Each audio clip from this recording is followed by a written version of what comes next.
परमाणु त्रिज्या। ठीक है, आवर्त सारणी में देखिए ये 11th क्लास का भी टॉपिक है ये। ठीक है, समझ में आ रही बात? ये आपके 11th क्लास में भी काम आएगा और 12th क्लास में भी काम आएगा, ये ऐसा टॉपिक है। क्लियर? इसमें अपन देखते हैं परमाणु त्रिज्या के बारे में, मतलब आवर्त सारणी में हम लोग क्या कि बहुत सारे तत्व पढ़े हैं ना, जैसे पी ब्लॉक, एस ब्लॉक में तत्व हैं, पी ब्लॉक में तत्व हैं, और कहाँ है, डी में है, एफ में है, पढ़े हैं आवर्त सारणी में। उसके बाद एक और चीज इसमें ऐड करूंगी कि आवर्त सारणी में ऊपर से नीचे जैसे हाइड्रोजन, और क्या था उसके बाद हाइड्रोजन, लिथियम, हीलियम किस साइड आएगा, लास्ट किस साइड आएगा, हीलियम, यहाँ हाइड्रोजन के पीछे वर्ग मतलब एक सीट में, तो हाइड्रोजन और क्या था उसके बाद, लिथियम और सोडियम, पोटेशियम। अब सुन लीजिए,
क्लियर है? Yes, ma'am. एनर्जी का रिलेशन समझ में आ गया? Yes. तो यहाँ पर मैंने 2-3 चीजें आपको इम्पोर्टेंट बताई। पहला, आकार से रिलेटेड त्रिज्या कैसे वैरी होती है, त्रिज्या का मान कैसे बढ़ता घटता है, आकार बड़ा होगा तो त्रिज्या का मान क्या होगा, आकार छोटा होगा तो त्रिज्या का मान क्या होगा, एक चीज। दूसरी चीज, आकार जब छोटा होगा तो नाभिक और वातन कोष के बीच इलेक्ट्रॉन के बीच आकर्षण का वैल्यू क्या होगी, और यदि आकार बड़ा होगा तो नाभिक और वातन कोष के इलेक्ट्रॉन के बीच आकर्षण की वैल्यू क्या होगी, इसके बीच हमने चर्चा किया। थर्ड पॉइंट मैंने ये बताया कि अब आकर्षण की बात, नेक्स्ट पॉइंट हमने क्या बताया, आकर्षण के हिसाब से एनर्जी लेवल, अगर अट्रैक्शन को तोड़कर यदि हम इलेक्ट्रॉन को बाहर निकालें तब यहाँ पर एनर्जी की वैल्यू कहाँ ज्यादा होगी और कहाँ कम होगी। तो छोटा आकार में ऑलवेज अट्रैक्शन ज्यादा होगा परमाणु का, इसलिए वहां से इलेक्ट्रॉन निकालना मुश्किल होगा, डिफिकल्ट होगा, एनर्जी ज्यादा होगी। क्लियर, समझ में आई बात? Yes. तो ये एकदम सिंपल सा कॉन्सेप्ट था जो बिल्कुल आप याद रख लेंगे। उसके बाद अपन पढ़ेंगे सहसंयोजक त्रिज्या। यहाँ पर परमाणु आकार मैंने आपको वर्ग और आवर्त दोनों बता दिया है, समझ में आया ना? वर्ग और आवर्त में दोनों ही केस में मैंने क्या बता दिया, परमाणु त्रिज्या के बारे में बताया। यहाँ पर समझ में आया सबको? क्लियर है? तो ये परमाणु त्रिज्या जो अपना चल रहा था। अब उसके बाद सेकंड पॉइंट देखेंगे अपन, सहसंयोजक त्रिज्या। तो टॉपिक का नाम ये परमाणु का आकार भी आप बोल सकते हो, परमाणु आकार। परमाणु आकार किस बात पर निर्भर करता है? परमाणु आकार किस बात पर निर्भर करेगा? त्रिज्या के ऊपर। अभी बताया ना मैंने, त्रिज्या के ऊपर, त्रिज्या का मान छोटा कम तो परमाणु का आकार भी छोटा, त्रिज्या का मान ज्यादा परमाणु का आकार बड़ा। तो आप यदि पूछे कि परमाणु का आकार, उसमें आप त्रिज्या को इंक्लूड कर सकते हैं, त्रिज्या के बारे में, त्रिज्या की वैल्यू को देख के आप परमाणु का आकार को डिसाइड कर सकते हैं ना? तो यहाँ पर हम नेक्स्ट पॉइंट में पढ़ेंगे बेटा, सहसंयोजी त्रिज्या या कोवैलेंट रेडियस। सहसंयोजी त्रिज्या पहला पॉइंट देखेंगे, सहसंयोजी। अभी मैंने कॉमन बताया आपको, अब हम पढ़ेंगे सहसंयोजी त्रिज्या। अब ये थोड़ा सा ध्यान से समझेंगे कि सहसंयोजी त्रिज्या क्या होती है, ठीक है? तो दिया है, दो समान परमाणुओं ने सहसंयोजी बंध स्थापित किया है तो उनके नाभिकों के बीच की दूरी का जो आधा होता है वो कहलाता है सहसंयोजी त्रिज्या। जैसे कि बात करूं HCl, ये क्या है बेटा, अणु है ना? HCl क्या है, अणु है कि नहीं? एक परमाणु दूसरा परमाणु, इनके बीच क्या है, बंध बना है। तो दो परमाणु या दो से अधिक परमाणु आपस में रासायनिक अभिक्रिया करके क्या बनाते हैं, अणु बनाते हैं। तो यहाँ पर ये हाइड्रोजन एक है और उसके बीच, उसके साथ में क्या है, क्लोरीन, इनके बीच बंध बना हुआ है, ये अणु है, ठीक है? अब अपने को देखना है सहसंयोजी त्रिज्या क्या होता है, ध्यान समझिए, एकदम सिंपल सी चीज है। ये जो बंध बना है ना बेटा, इसका नाम क्या है, सहसंयोजक बंध। क्या बंध का नाम है? ऑलरेडी आप बंध के बारे में 9th क्लास से पढ़ते आ रहे हो, ध्यान समझिए, बंध के बारे में काम पढ़ो, 9th क्लास से पढ़ते आए हैं, ठीक है? यहाँ पर ध्यान देंगे, सहसंयोजी त्रिज्या किसको बोलते हैं। तो यहाँ पर आप देखोगे, या तो HH की बात कर दें या एक और एग्जांपल देख सकते हैं, यहाँ पर दिया है ऑक्सीजन, ठीक है? तो ऑक्सीजन के लिए आप हाइड्रोजन क्लोरीन का एग्जांपल, तो यहाँ पर हाइड्रोजन का एक परमाणु होगा अपना, होगा, और यहाँ पर क्या होगा, क्लोरीन का परमाणु होगा। अब मैंने दोनों का साइज आपको सही में ध्यान समझिए बात को। सहसंयोजी त्रिज्या किसको बोलते हैं, उसकी परिभाषा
वैल्यू वाली वो किसकी होगी? सहसंयोजक त्रिज्या। समझ में आया बात? क्लियर है कि नहीं है? क्लियर? बस एकदम सिंपल सी डेफिनेशन है, दो अलग अलग नाभिक, उनके बीच की दूरी का आधा सहसंयोजक त्रिज्या है, बस। और कुछ नहीं। क्लियर है? बाहर हो। ओके, तो ये हो गया। आ जाओ आ जाओ, बोलो। अब एक और पॉइंट देखेंगे, बस लास्ट साइड से जाओ। नेक्स्ट अपन देखेंगे बेटा एक और त्रिज्या की वैल्यू देखेंगे, वो है, अच्छा एक चीज और देखेंगे अपन, परमाणु त्रिज्या। अच्छा, वॉन डर वाल्स त्रिज्या नेक्स्ट पढ़ेंगे। क्या पढ़ेंगे? वॉन डर वाल्स त्रिज्या। अभी अपन ने क्या पढ़ा? सहसंयोजक त्रिज्या पढ़े? ध्यान से सुनो, सहसंयोजक त्रिज्या मैंने बता दिया है। अब नेक्स्ट पढ़ेंगे वॉन डर वाल्स त्रिज्या। क्या नाम है इसका? वॉन डर वाल्स त्रिज्या।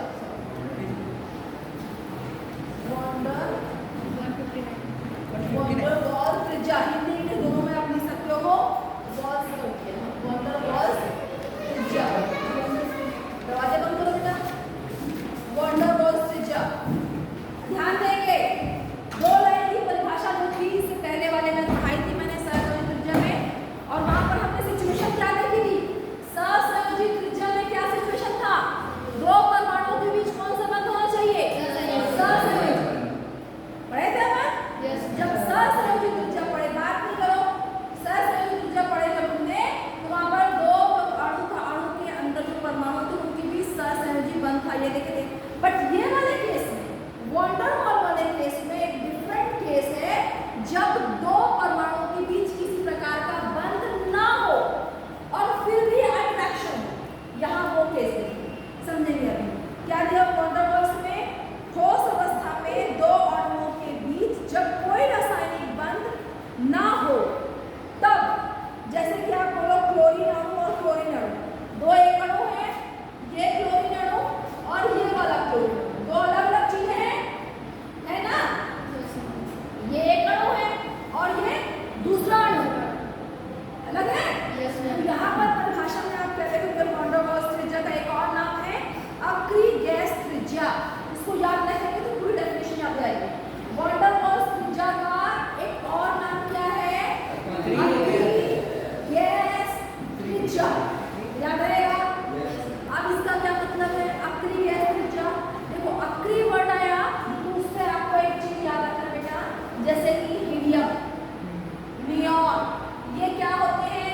अक्रिय गैस है ना? और आपको मालूम है अक्रिय गैस का सबसे स्पेशल गुण क्या है? उसका अष्टकोण आत्मकोशपूर्ण होता है, अष्टकोण होता है, और क्या होती है? Very good. सबसे अभी हम वही बात कर रहे हैं कि अक्रिय गैस क्या होते हैं, उनका अष्टकोण होने की वजह से वो किसी भी रासायनिक अभिक्रिया में भाग नहीं लेंगे। अब एकदम कॉमन सेंस की बात है, यदि ये हीलियम किसी के साथ रासायनिक बंध ही नहीं बनाएगा, रासायनिक अभिक्रिया ही नहीं करेगा, तो बंध कहां से बनाएगा? तो हीलियम जो है He अवस्था में होगा कि He2 अवस्था में होगा? बताइए मुझे, ये दोनों में से कौन सा राइट है?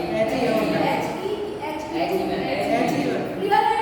क्योंकि ये तो अकड़ू इंसान, अकड़ू इन द सेंस किसी के साथ बॉन्डिंग नहीं कर रही, अष्टकोण है इसका, तो ये कौन सा फॉर्म रहेगा? He, माने परमाणुक फॉर्म, सिंगल एकल परमाणु। ऑलवेज क्या होगा? एक परमाणु रहेगा, द्विपरमाणु ये किसी भी कंडीशन में नहीं रहेगा। ये क्या पूरी अक्रिय गैस ही ऐसा ही है, समझ में आया? क्या बोल रही हूँ मैं? तो ये वॉन डर वाल्स त्रिज्या, इसका नाम एक और नाम क्या है? अक्रिय गैस त्रिज्या। तब क्या होता है बेटा, यहाँ पर ये काम कर रहा है कि एक हीलियम गैस का एक परमाणु और दूसरे हीलियम गैस के परमाणु के बीच किसी प्रकार का रासायनिक बंध नहीं होता है।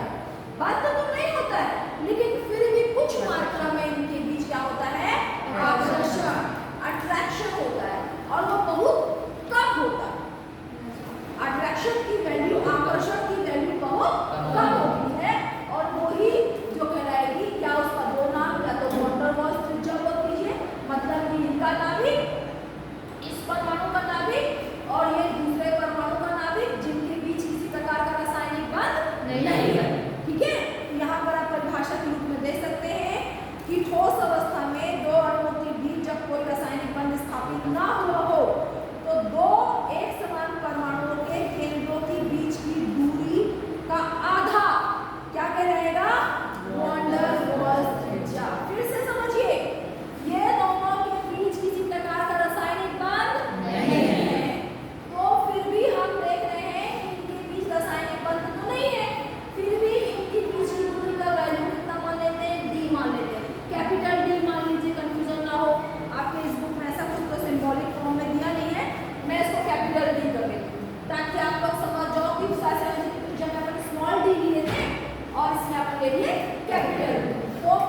No confusion.